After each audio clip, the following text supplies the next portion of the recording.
Okay, we're at the end of March. It's like 75 degrees out here. It's starting to dry off pretty decent. There's still some wet spots and some small snowbanks melting into places yet. We're gonna try clean this calf barn out.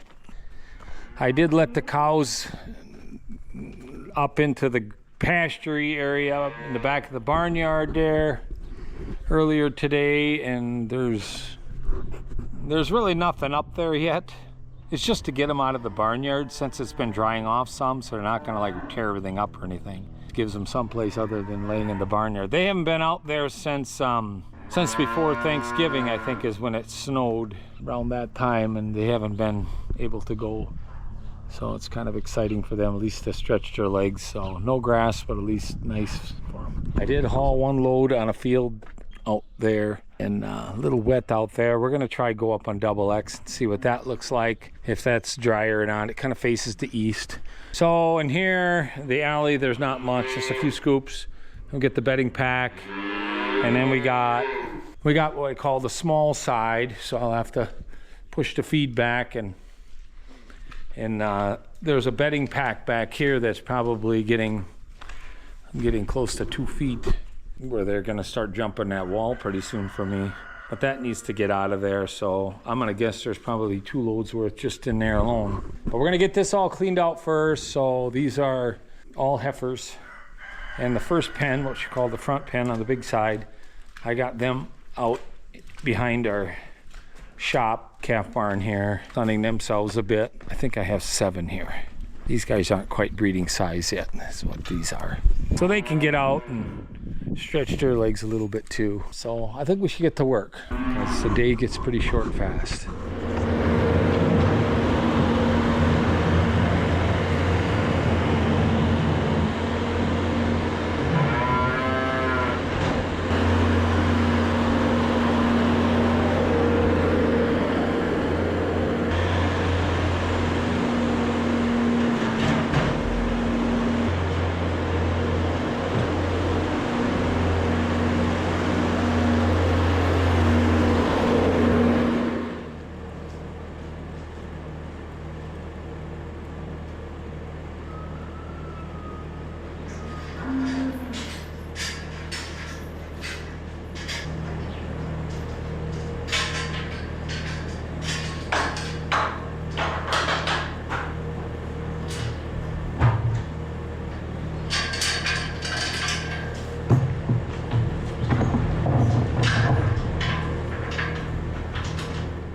See, so here I put an extra snapper in. Normally you put it in here, but this can get bent. You see how these guys are so playful, curious, like they seem to play with the chain until they get it open, and then they're all mixed up with the next group. So you can kind of see how we do things in here. This is set up for 6 pens. I run it like 4, so we got 2 larger pens, because these gates I can swing 2. We split it up for the type of cattle we have at the time. I built this barn way back in '93, so just kind of try to imagine how you're gonna need to have it. But it makes it real nice for cleaning. So you got your bedding pack side, and you got your manger side. Manger side will get cleaned out at least twice a week. Sometimes it's just a couple scoops added onto the gutter manure. Then the bedding pack side, we try not to clean it too often, especially when it's cold. Summer, maybe more often. Summer, I may clean the whole thing every 4 to 5 days, just because there's less cattle in here, because some of them are on pasture. So we have a bunch of these up in the bull barn, heifer barn. It's bigger up there and more space, and then they don't mess up their bedding packs so fast. Come on. Yeah. Yep. Yep.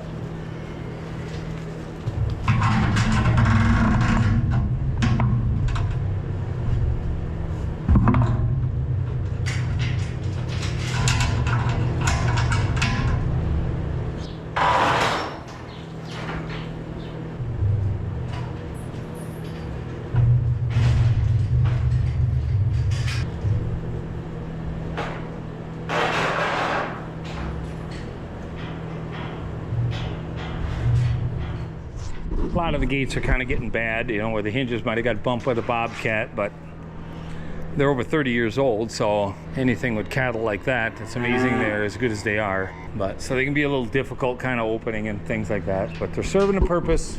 But you can see how we do this. It's got to be quick and simple. If things take too much time to accomplish, like cleaning a barn out like this, it's less likely it's going to get done when it should get done. And we kind of thought a lot about that before we built this barn, that we're going to have to make it so you can get in quick, get things done, and get out and get on to something else. And then it's better all the way around for everything. And it's more about being handy. It's not very costly. Gates, railroad ties, which are kind of something you got to have anyway.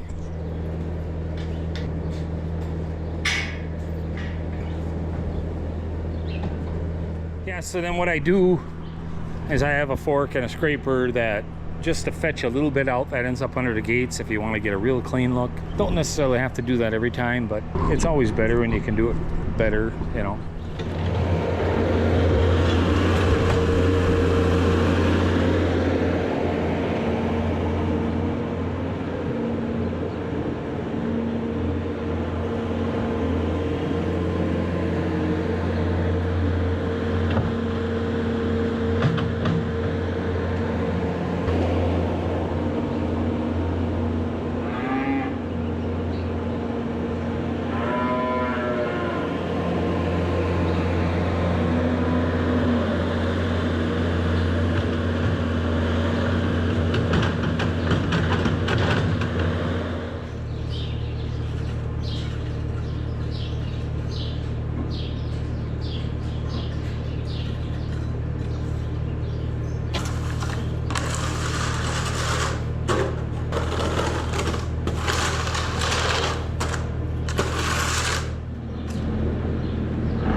This here's the first manure spreader when I started farming, a 514 International.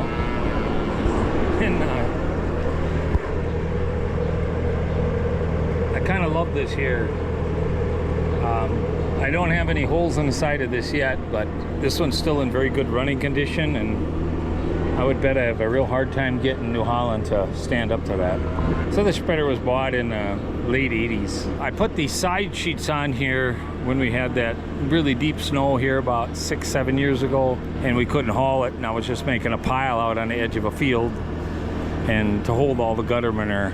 We have a few more cows than we had back when I started. Otherwise it works good, and the MTA is the one that always pulled it. And then you got your speeds here, and it's all by a rope, you know. And then there's hydraulics to open that end gate. So you got a low and a high, and then a clean out, which just stops the beater. And then there's actually another piece to this. It's what they call a diaper, and it's there behind the shed, but it goes down in here, and it's just a pan that goes in here, and it can be open or shut depending on what you're doing with it, but kind of helps it so it spreads nicer so that you don't get a lot of these clumps on the ground. It all has to go through the beater. But since we got the end gate, this here part I bought later, maybe a couple years after I was here. And so these were designed so that you could pull them with a tractor with minimal hydraulics. But this is what I hauled manure with. So we didn't have the heated shop. MT would start every day, no problem. The slinger, problem with the slinger was, before we had the heated shop, if you're using it every day in the bitter cold, eventually the manure builds up in there and starts causing problems where you could end up snapping something. It's not a design to clean itself out perfectly, especially with looser manures. There's always a little bit on the sides that freezes on. We're here, so I put a pipe here. I had a scraper that I had in here. There was another bracket on that side that just broke off, I suppose, but so then when I got done hauling, I could clean out the corners a little bit and scrape some of it off, especially when it was really cold. We always cleaned the spreader. You had to, otherwise your apron and stuff would be a problem. But with the heated shop, it's not nearly as necessary every time. Maybe once a week or something you could do a little of that just to preserve your machine better.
There, now I got a pile here. I can maybe use some of it over there once I get that done. So I don't know if I should let these guys in yet. They have no water out here, but they haven't been out here that long. I think I'll just leave them out here for a little while. It'll be good for them. So we got 2 loads of manure to haul, and I got to put the cows in because I got to get through some gates up there anyway, and it'd be better if they're in for that reason too. So we'll take you guys with when we haul the manure.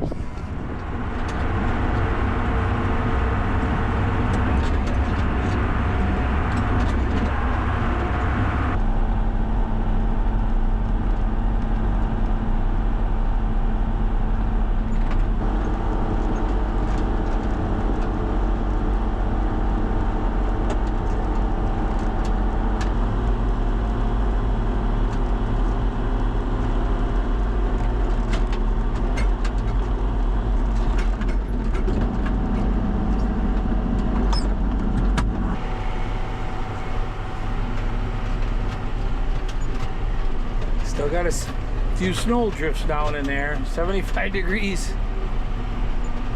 Must have been deep. So far the road looks pretty dry.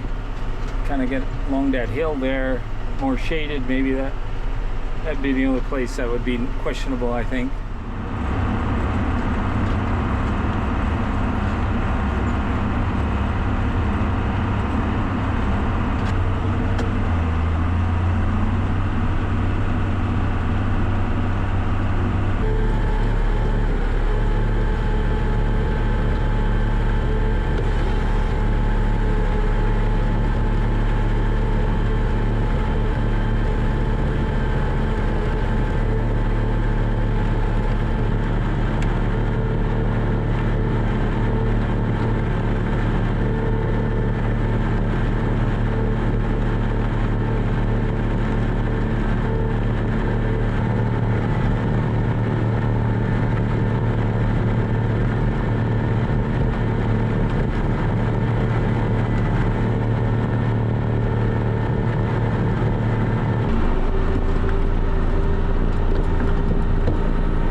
not too bad with the skid steer.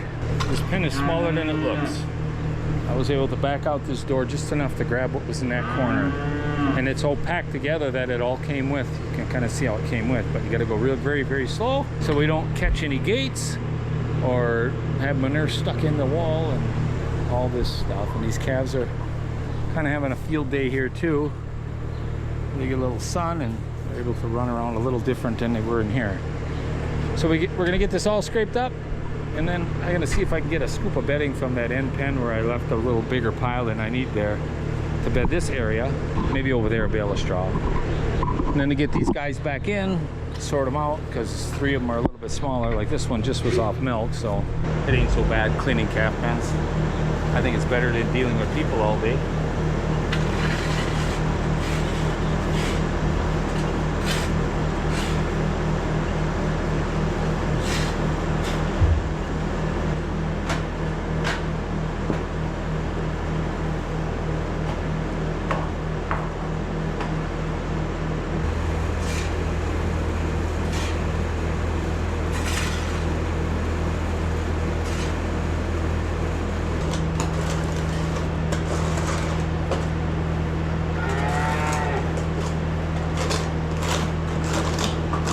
I used to shovel this all by hand, where I grew up anyway, something like this. It made us very strong.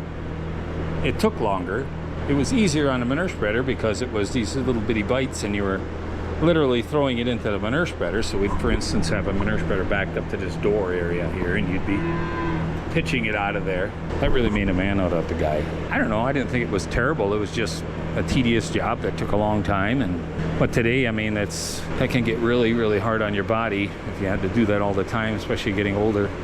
So right now the skid steer has taken the huge stuff, and now I'm just going to clean up the scraps real nice for a change, so everything's going to be nice and fresh.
Okay, we got a little bit of a job. We got all kinds of little pieces that fell off the loader when we were hauling it over to the spreaders. So we're gonna get all that picked up and get those calves put away.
Now I probably got almost an hour in just cleaning out this pen alone, but a lot of it is moving calves and tedious stuff. So I think I'm gonna get them back in here before I spread this around, because they'll just have it dragged out the door. And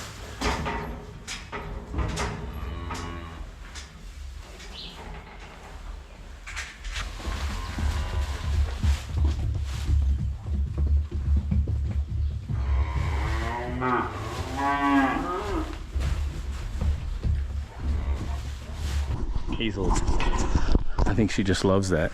Something to play with, really. But she ain't that much smaller than those cattle. Little puppy, I guess.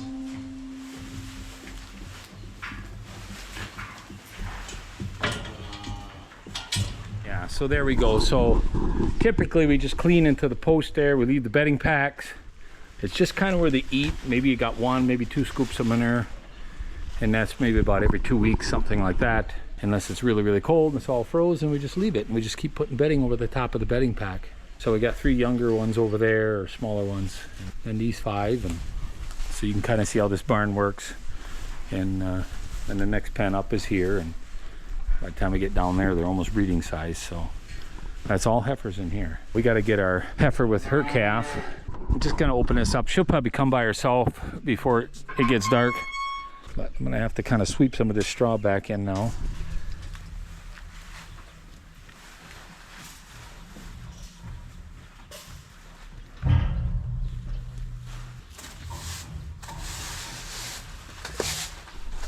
She's still in there.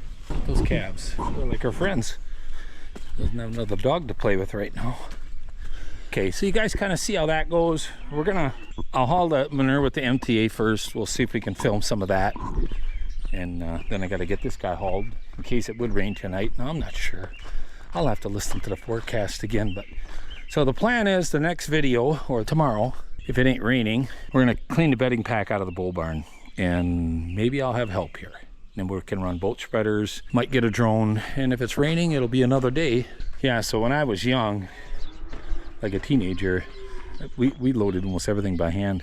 We didn't have a Bobcat till '87, so I mean, I was probably, I would have been well into my 20s by then. And the spreader at home, it was an International, I think it was a 155. I think there was a 150 and 155, which is about the same width as this, about the same height as this, but it was longer. It held at least a third more than this, and we loaded that by hand. And there was days we loaded maybe 7, 8, 9 of those.